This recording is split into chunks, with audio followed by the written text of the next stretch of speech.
Aproximadamente el 75% de la población de Guatemala vive en el interior del país, es decir, en el área rural.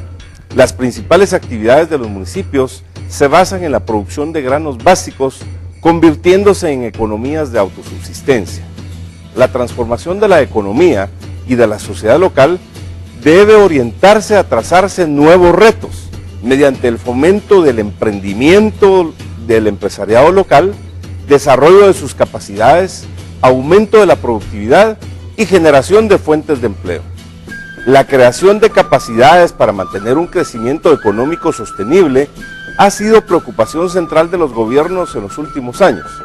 Políticas para acceder a mercados, ampliar la base exportadora, crear encadenamientos productivos y mejorar el clima de negocios para fortalecer las ventajas competitivas, entre otras. Bajo el liderazgo de autoridades municipales, gubernamentales, participación ciudadana a través de los COCODES, los COMUDES y los CODEDES, con el acompañamiento de algunos organismos de cooperación internacional, se han dado iniciativas para desconcentrar la actividad productiva y hacer que los territorios rurales sean más atractivos para nuevas inversiones, capaces de cambiar la base económica y de tener impactos significativos y sostenibles en el ámbito local para promover un desarrollo integral, es decir, un desarrollo económico, pero también un desarrollo social, un desarrollo humano, una mejor calidad de vida. Bienvenidos a Inversión y Desarrollo. El día de hoy abordaremos el tema desarrollo local y para ello nos acompaña el señor Jorge Escoto, experto en el tema. Gracias por aceptar nuestra invitación. Gracias. El desarrollo local, el desarrollo rural es sumamente importante, máxime en el contexto nacional e internacional en cuanto a la crisis económica, la crisis financiera, pero particularmente en el cambio climático que hemos visto últimamente, donde el tema del factor hídrico juega un papel muy importante. ¿Cuánto hemos avanzado en Guatemala en el tema de descentralización? Bueno, yo creo que hemos avanzado bastante. Hemos tenido desde el 85 para acá avances significativos en la creación de las transferencias intergubernamentales a las municipalidades. Hemos aprobado una ley de descentralización, una política de descentralización, un reglamento de descentralización. Hemos aprobado las trilogías de leyes fundamentales como la ley de consejos de desarrollo, el código municipal y la ley de descentralización propiamente. Es decir, condiciones hay. El problema es que todavía no hemos ido un paso allá.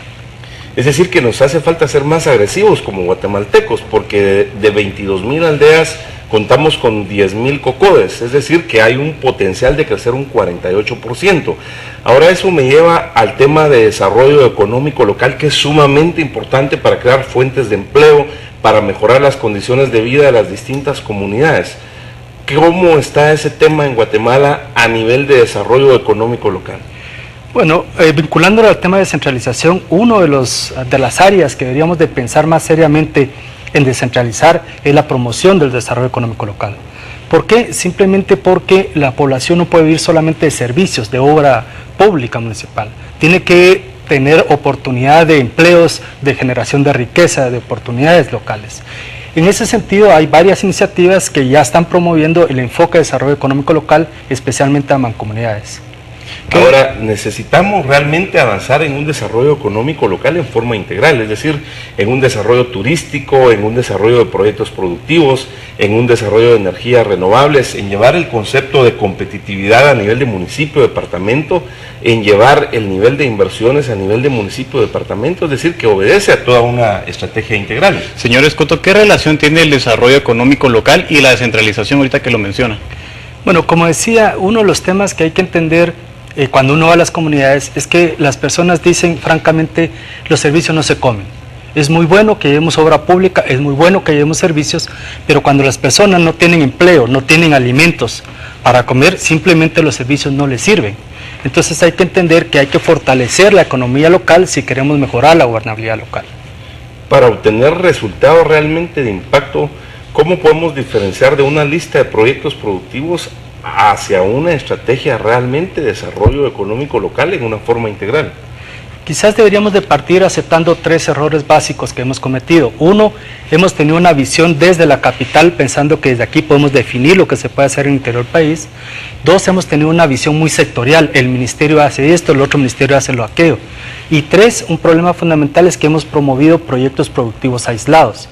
Cuando uno habla de desarrollo económico local, tiene que hablar de 3 cosas simultáneas. 1, una estrategia productiva, es decir, una estrategia capaz de cambiar el motor económico de ese municipio o de ese territorio. 2, una estrategia para mejorar la competitividad. Sin competitividad, de nada sirve una estrategia productiva. Y 3, cómo mejorar el patrimonio productivo en áreas que le permita aprovechar esa estrategia productiva y esa estrategia competitiva. Cuando trabajemos simultáneamente esas 3 cosas, vamos a mejorar realmente la economía de ese municipio o de esa mancomunidad o ese territorio. Señor Escoto, para que nuestra audiencia comprenda bien el enfoque del desarrollo económico local, ¿esto es aplicable a todo el país o solamente en algunas zonas? No, en realidad es aplicable a todo el país. Pongamos un ejemplo. Nosotros como país tenemos el Programa Nacional de Competitividad, el PRONACOM, desde hace varios años, 18 años, una agenda que sí ha sido permanente. Y lo que dice el enfoque es que hay que tener una estrategia productiva. Guatemala tiene capacidad en 6 temas y hay que tener una estrategia competitiva. Ese enfoque que lo hemos aplicado a nivel nacional, lo deberíamos de aplicar a nivel municipal. Simplemente esto es lo que hay que hacer. Ahora, hay zonas que tienen mayor potencialidad económica.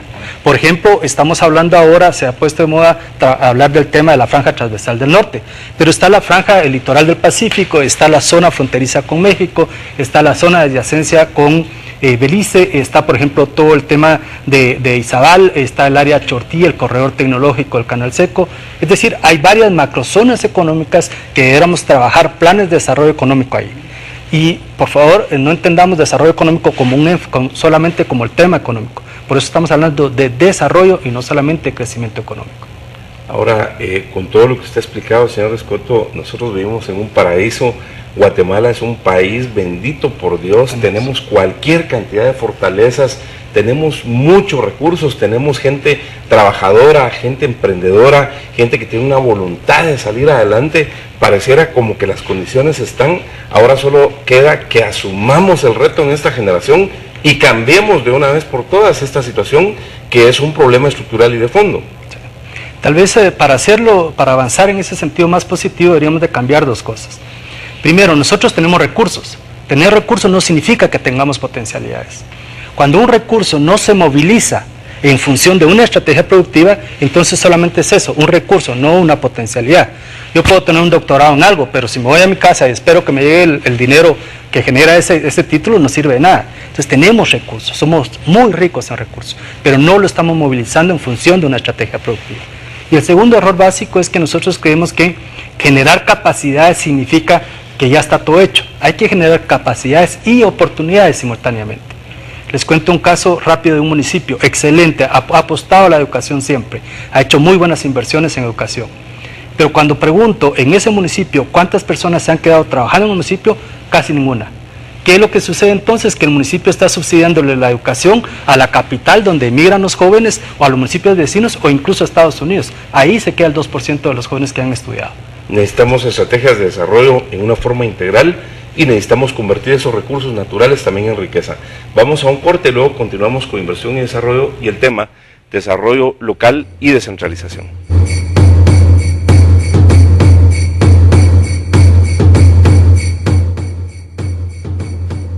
El fomento del desarrollo económico local crea las bases para que en los municipios exista más oportunidades de negocios, se genere más riqueza, haya más empleo y aumente la competitividad de los mismos. Continuamos con inversión y desarrollo del tema desarrollo local y descentralización. Señor Escoto, ¿cómo se puede hacer para financiar el diseño y la ejecución de los planes de desarrollo económico local? Bueno, algo que es fundamental entender en este tema es que no hay ningún plan de desarrollo económico local que valga la pena, que tenga sentido y viabilidad, si no se hace conjuntamente entre el sector público y el sector privado. La alianza público-privada es la base de cualquier plan de desarrollo económico local. Y si lo es para el diseño y la ejecución, también lo debe ser para la financiación. Es decir, un buen plan de desarrollo económico se debería convertir también en un buen programa de financiamiento conjunto de inversionistas privados para la estrategia productiva y de inversiones públicas para la estrategia competitiva. Cuando tengamos un presupuesto que suma ambos, entonces podamos tener una excelente estrategia. y no pensar que ese financiamiento proviene solo de las municipalidades o de las mancomunidades, de ninguna manera. Hay muchos otros actores que interactúan o que pueden aportar, como los propios ministerios, la Secretaría, las ONG, la cooperación internacional, el CODE, etcétera, todos los entes que puedan financiar esa estrategia. Relevante, es importante resaltar aquí el trabajo en equipo. Imaginémonos una silla como la que estamos sentados de 4 patas, ¿sí? El trabajo que hace el gobierno central, el trabajo que hacen los gobiernos locales a través de los COCODES, los comunes, los CODES, los alcaldes, los gobernadores, el trabajo que ejecuta y apoya la comunidad internacional y el sector empresarial a través de la responsabilidad social empresarial. Esa sumatoria es la que nos da una sinergia donde 1 más 1 es mayor que 2. Ahora, ¿qué importancia tienen las mancomunidades? Por ejemplo, la mancomunidad Chortí, la mancomunidad de los 8 o el grupo de los 14, como vemos en Sololá, donde hay un plan estratégico de desarrollo y gobernabilidad para los próximos 25 años en cada uno de los municipios, pero también hay una mancomunidad de departamento, o San Juan Zacatepeques, o el Estor Izabal, o San Miguel Ixtahuacán. Miren, es fundamental, hay que entender algo en economía. La economía y el mercado no entienden ni de pasaportes ni de cédulas de vecindad. Es decir, no les interesan los límites jurisdiccionales de un municipio o de un país. En economía lo que funciona son zonas de desarrollo económico. Algunas de esas zonas asumen a varios municipios y por eso esos municipios se asocian en una mancomunidad y tratan de promover planes de desarrollo económico. A veces incluso esas zonas económicas se exceden a una mancomunidad y puede llevar a varias mancomunidades.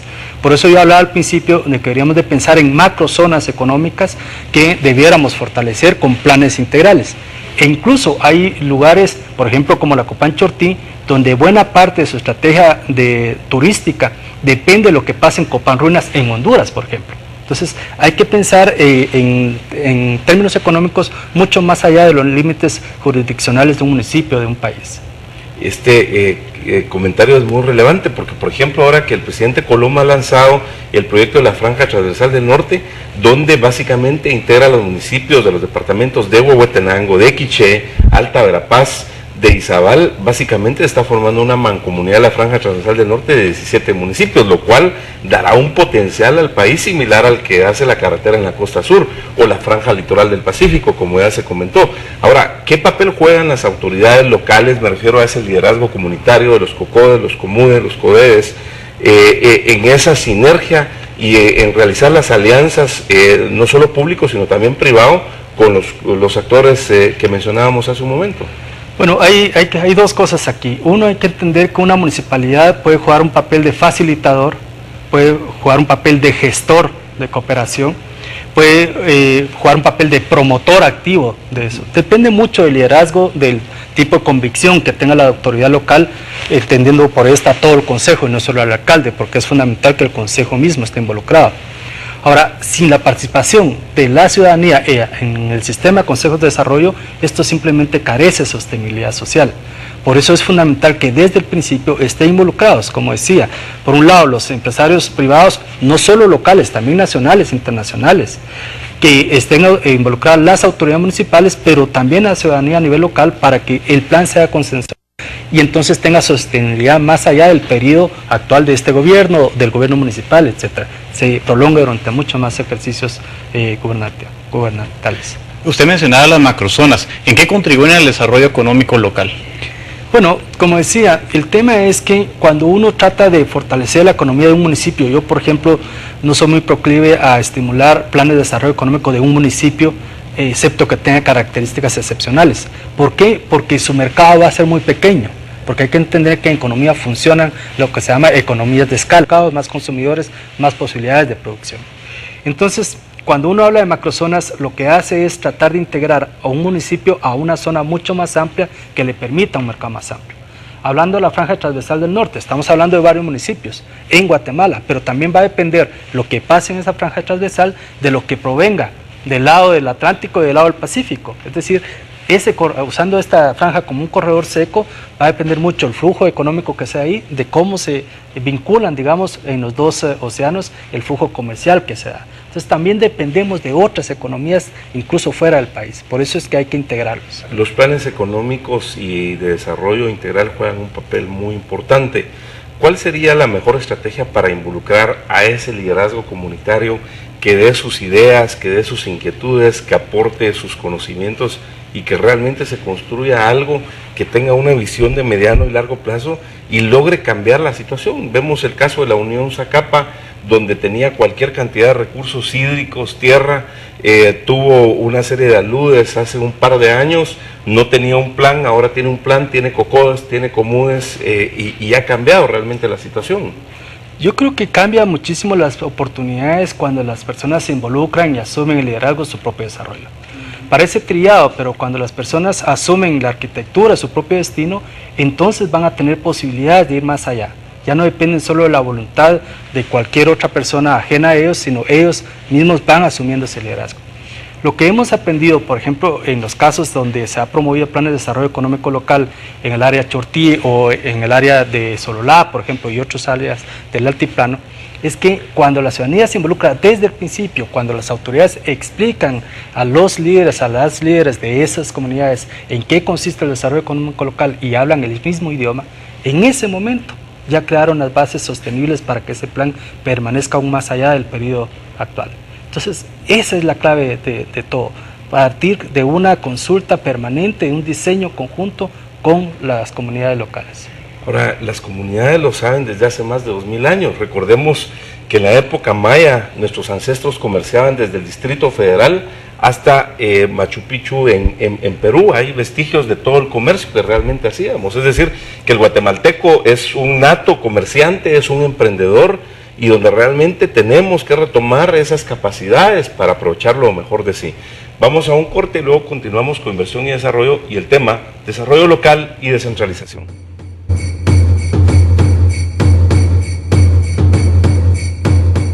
La descentralización se promueve mediante el diseño e implementación de los planes estratégicos municipales. Se establecen objetivos concretos a través de la participación ciudadana, de los consejos de desarrollo y de las autoridades locales. Continuamos con inversión y desarrollo y el tema desarrollo local y descentralización. El trabajo en equipo realmente prueba que da mejores resultados. Ahora, ¿cuál sería el mejor mecanismo para desarrollar las alianzas público-privadas a nivel del interior y concretamente en las mancomunidades? Bueno, hay que entender un poco la lógica también de lo que requiere un empresario para poder invertir en el todo el país. Acuérdense que toda inversión requiere riesgo, implica riesgo. Y ese riesgo puede ser mayor si no se crea un buen clima de negocios en ese lugar donde se pretende ir a llevar la inversión. Por eso, una de las primeras cosas que hay que entender es que cuando hablamos de estos planes de desarrollo económico debemos hablar de oportunidades de negocios, oportunidades donde el empresario no sienta solamente que es un tema de responsabilidad social empresarial, sino hay una oportunidad de negocio, hay una oportunidad de generar riqueza ahí. Ahora, pongámonos de acuerdo entre el Consejo Municipal, entre los líderes y lideresas comunitarias y el empresario que quiere ir a invertir ahí, en cuáles serían esas condiciones y qué podemos hacer cada uno para mejorar esas condiciones. Cuando estamos hablando en esa misma sintonía, entonces vamos a poder crear oportunidades de inversión ahí. Sabemos que el recurso humano es tan importante como para una empresa como para una sociedad. Entonces, en ello, ¿por qué hay que apostarle en la educación, en el conocimiento y en la educación superior? Esa es una de las mejores cosas que hay que abordar aquí. Cuando hablábamos de mejorar, de tener una estrategia productiva, una estrategia competitiva, yo apartaba y decía que había que tener también una estrategia para mejorar el patrimonio productivo.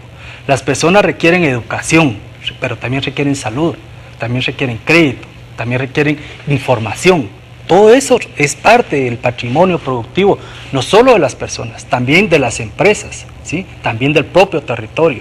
Entonces tenemos que entender que la educación juega un papel fundamental para crear capacidades, pero si educamos a las personas y no tenemos oportunidades, lo que vamos a crear es frustración. Entonces por eso hay que trabajar simultáneamente la creación de oportunidades de generación de riqueza y de empleo a través de la estrategia productiva, pero también, y eso requiere una política económica y también la generación de capacidades a través de una buena política social.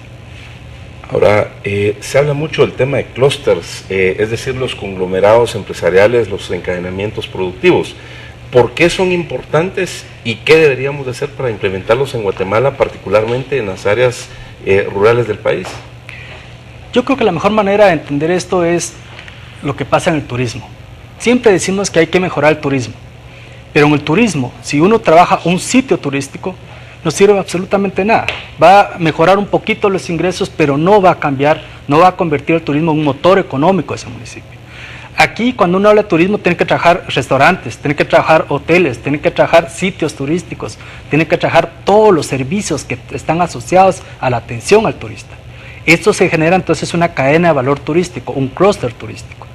Cuando entendemos esto y vinculamos turismo ya con la producción de frutas, de carnes, de lácteos, todos los servicios que deben llevar para poder satisfacer al turista, entendemos que es necesario trabajar de una manera integral. Sin esto no funciona. Y esa es una de las grandes lecciones que uno debe aprender cuando promueve, digamos, estrategias turísticas que no lo son. Son proyectos turísticos, pero no tienen esa concepción de clúster. Aproximadamente en el mes de junio el presidente Colom lanza el SIMPET, que es el Sistema Nacional de Planificación Estratégica Territorial. ¿Qué significa realmente para los municipios y cómo puede ayudar a ese desarrollo económico local integral? Bueno, yo creo que es fundamental tomar conciencia que como país tenemos muchos años de no tener un plan de desarrollo, ¿sí? Eso es fundamental. Que hayan muchas diferencias respecto a qué significa planificación es otra cosa, pero ¿cómo es posible que como país no tengamos un horizonte, una ruta crítica hacia dónde queremos llegar? Necesitamos un plan. Ahora, lo que hemos hablado con la Secretaría de Planificación, que he tenido el honor de hablar con ellos, es que no cometamos el mismo error de antes. No planifiquemos desde una visión central, no planificamos con una visión territorial amplia y no planificamos con una visión sectorial.